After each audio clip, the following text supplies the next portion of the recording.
Buenos días, buenas tardes. Vamos a hacer la interpretación geométrica del valor absoluto del producto mixto. Vamos a probar si funciona el audio. Consideremos tres vectores de R3. Los tenemos acá en el dibujo. Este es el vector U, este es el vector B y el tercero es el vector W. No se pide ninguna condición entre ellos más que no sean paralelos ni nulos.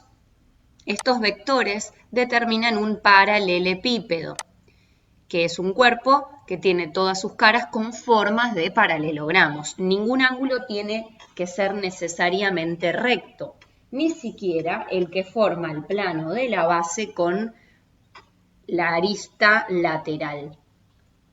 O sea que es un caso particular de algún prisma oblicuo de base cuadrangular o rectangular. ¿Qué sucede en este cuerpo? Primero, obviedades. Si este es U, todos los vectores paralelos a él serán no solo paralelos, sino también equipolentes, tendrán las mismas longitudes. Si este es B, todos los paralelos serán equipolentes y de la misma manera pasará con C. Decimos esto porque algunos ejercicios piden calcular el perímetro total del cuerpo. El perímetro total del cuerpo implicaría calcular las longitudes de todas las aristas, y ese sería el perímetro total. Si lo pienso vectorialmente, la longitud de la arista coincide con el módulo del vector. Entonces tendríamos que calcular el módulo de U y multiplicarlo por 4, porque aparecen 4 vectores equipolentes. Lo mismo con B, lo mismo con W. Si nos pidieran el área total, entonces tendremos que ir viendo qué caras tiene este cuerpo y cómo se determinan. Por ejemplo, esta cara que está acá es idéntica a la que está por allá atrás en el fondo y es un paralelogramo que se forma por los vectores U y W en este caso. Entonces, ¿cómo calcularíamos el área de ese paralelogramo? Con la aplicación del producto vectorial entre U y W. Si tengo que calcular esta cara, sé que coincide con esta que está acá en el fondo, que es un paralelogramo determinado por V y W. Para calcular ese área, de nuevo haríamos el producto vectorial entre V y W y calcularíamos un módulo o norma. Y si nos faltan las caras, ¿cuál no hice? La de U y B, esta me parece que me faltó. La base coincide con el techo, bueno, análogamente trabajaremos como venimos hablando. Si pido el área total, hacemos la suma de todas esas áreas. Por supuesto, duplicado, ¿no? Porque lo que estoy pensando para el área total es la suma de cada una de las 6 caras que tiene el cuerpo. Bien, lo que nos atañe a este momento es para qué me sirve el producto mixto geométricamente hablando y en particular el valor absoluto de este producto mixto. Recordamos que el producto mixto me va a dar un número real que puede ser positivo, negativo o cero. Algo anticipamos en clase que ese número en valor absoluto coincide con el volumen del paralelepípedo que forman y acá viene la demostración. Yo puse algo para que presten atención solamente al cuerpo, así que ahí lo saco. Tenemos el paralelepípedo generado por V y W. Este paralelepípedo tiene una cierta altura que está trazada en el gráfico, pero que en realidad esa altura no se corresponde con ninguno de los vectores. Sin embargo, la altura va a ser un vector perpendicular al plano de la base y el plano de la base está determinado por U y por B. Entonces, sabemos que la altura va a ser perpendicular al vector U y que va a ser perpendicular al vector B, por cómo está hecho este dibujo, ¿no? Si lo hubiésemos rotado, la altura la haríamos en función de otra base, pero vamos a focalizar en la interpretación que estamos dando acá y en este gráfico. Se puede hacer equivalentemente considerando a otro paralelogramo como base. Bien, entonces, volviendo a esto. Si pensamos la dirección de la altura es perpendicular tanto a U como a B, esto nos trae a la memoria el producto vectorial. Cuando nosotros realizamos el producto vectorial entre dos vectores, lo que obtenemos es un tercer vector que es perpendicular a cada uno de los vectores que lo generaron y de hecho es perpendicular al plano que contiene a estos dos vectores. Bueno, estamos hablando justamente de esto. O sea que la altura va a ser paralela al producto vectorial entre u y b. Entonces, en el gráfico marcamos quién es el resultado del producto vectorial entre u y b y podría ser este vector. Primero dije u, después b. Si pienso en la regla de la mano derecha, el vector queda señalando hacia arriba. Lo que sucede es que el módulo del producto vectorial entre u y b, la medida de este vector, no sé si justo coincide con la altura. Lo único que sé es que va a tener la misma dirección de la altura. Por otro lado, trabajamos en clase que el área del paralelogramo que determinan u y b, este área, esa medida, coincide, esta sí coincide con el módulo del producto vectorial entre u y b. Como medida, estamos hablando que coincide con el módulo y eso ya lo tenemos demostrado. Entonces, si nosotros queremos calcular el volumen de este cuerpo, sabemos por geometría métrica que el volumen se calcula como la superficie de la base por la altura. ¿Cuál es este área de la base? Es el área del paralelogramo, que está pintado de naranja. Y el área del paralelogramo, ya dijimos, que coincide con el módulo del producto vectorial entre u y b. Entonces, lo que tenemos acá es que a la superficie de la base la multiplicamos por la altura, que la altura es este segmento que aún no lo conozco. Entonces, tenemos que ocuparnos de calcular cuánto vale esa altura. Si ustedes miran en el gráfico, lo que se traza es un rectángulo que tiene como uno de sus lados a la altura, o sea que esa medida de la altura coincide con este pedacito. Y el otro lado es un segmento que lo desconozco. Sé que es paralelo al vector u por como está acá planteado, pero no mide lo mismo que u. Entonces, vamos a arrancar con nuestra demostración, ahora que preparamos todo. Y vamos a escribir cuáles son nuestros datos. Nosotros sabemos que U, B y W pertenecen a R cubo. Y lo otro que conocemos es quién es tita. Y tita es el ángulo comprendido por W y el vector resultante del producto vectorial entre u y b. Si lo miramos en el gráfico, voy a cambiar de colorcito, este es w, este es el vector resultante del producto vectorial, este angulito que estoy pintando tan exageradamente sería tita.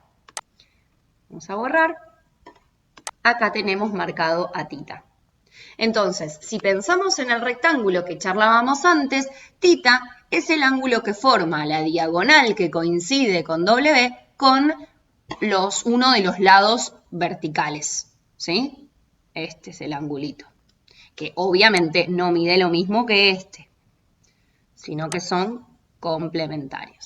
Bueno, teniendo la hipótesis, sabemos que la tesis es que el volumen del paralelepípedo determinado por U, B y W, todo esto va con flechita, coincide con el valor absoluto del producto mixto entre U, B y W. Esa es nuestra tesis. Bueno, hagamos la demostración. A ver si puedo escribir. Ahí está. Por geometría métrica, sabemos que el volumen del paralelepípedo es la superficie de la base por la altura del cuerpo. En este caso, la superficie de la base es la superficie de un paralelogramo, que lo explicamos anteriormente, coincide con el valor absoluto, coincide con el módulo del producto vectorial entre U y B. ¿Por qué dije mentira? Porque el valor absoluto es de un real y acá estamos hablando del módulo como medida de un vector. ¿sí? Y lo tengo que multiplicar por la altura. Entonces mi problema ahora va a ser reconocer esa altura de dónde la puedo sacar.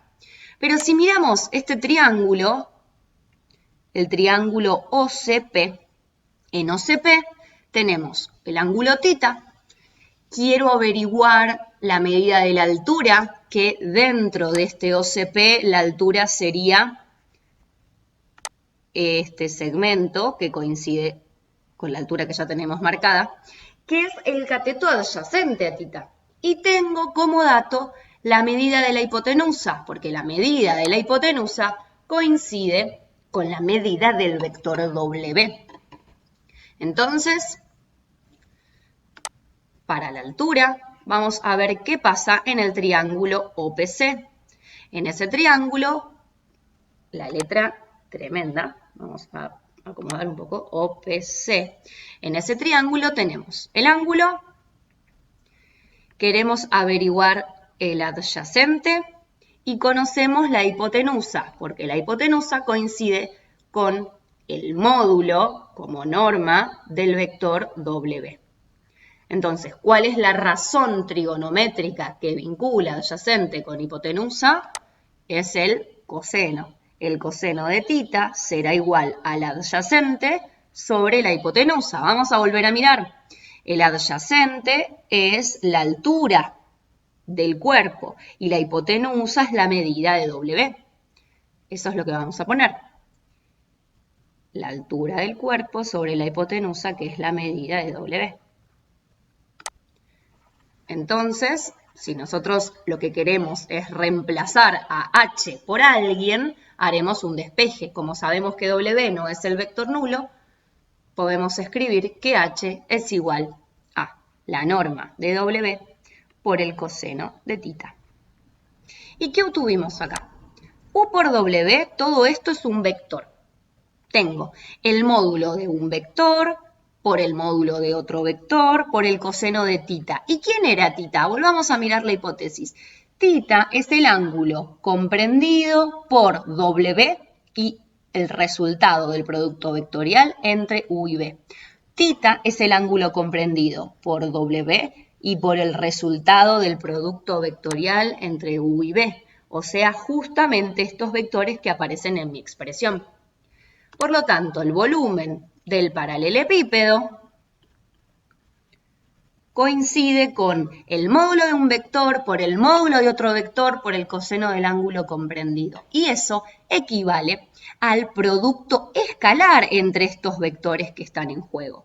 El primer vector es el resultado vectorial entre U y B y el segundo vector es W. ¿Qué es lo que pasa? Que si el ángulo fuera obtuso, eso me va a dar negativo el producto escalar y yo necesito que el volumen sea positivo. Entonces vamos a poner las barras de valor absoluto, en este caso, no de módulo. Y esa expresión que nos quedó ahí adentro es la combinación de un producto escalar y de un producto vectorial. Es a lo que llamamos producto mixto entre U, B y W. Recuerden, por si alguno lo está pensando, que el producto escalar es conmutativo. O sea que si yo digo U vectorialmente B por W, el paréntesis me está dando un vector. Y yo sé que el producto escalar es conmutativo, o sea que puedo conmutar y poner W escalarmente y el resultado del producto vectorial entre U y B. Porque esto es un vector, este es otro vector, el producto escalar es conmutativo. Lo puedo escribir de esta forma o de esta forma que es equivalente. Y vimos en clase que si al último vector lo ponemos como primero, el producto mixto entre W, U y B va a coincidir con el producto mixto entre U, B y W. Y si no coincidían, lo único que cambiaba era en el signo. Y como acá estamos haciendo la interpretación geométrica y nos vamos a quedar siempre con el valor absoluto de este resultado, cuando ustedes calculen el volumen de un paralelepípedo, no va a influir el orden de los vectores que tomen. Porque tal vez cuando resuelvan el determinante les da negativo, pero después se quedan con el positivo. Y si les da positivo, van a mantener ese valor positivo. Así que en la interpretación geométrica no hay ningún tipo de problema con el orden de elección de los vectores. Bien, coplanaridad, esto lo habíamos charlado en clase, pero quiero enfatizar en la condición de coplanaridad entre tres vectores. Y esto es muy importante. La coplanaridad no se analiza entre puntos, sino entre vectores. Y no entre dos, sino entre tres. Dos vectores siempre serán coplanares. La cuestión es qué pasa con el tercero. ¿Cuál es la condición de coplanaridad? Es la siguiente. Tres vectores son coplanares si y solo si el producto mixto entre ellos es cero. Sí y solo sí. O sea que si yo conozco el producto mixto, sé que es cero, puedo decir que son coplanares. Si son coplanares, en consecuencia, el producto mixto me va a dar cero. Esto quiere decir que no generan un cuerpo que no tiene una altura esta caja, sino que está chata. En lugar de ser una caja, es un cartón aplastado.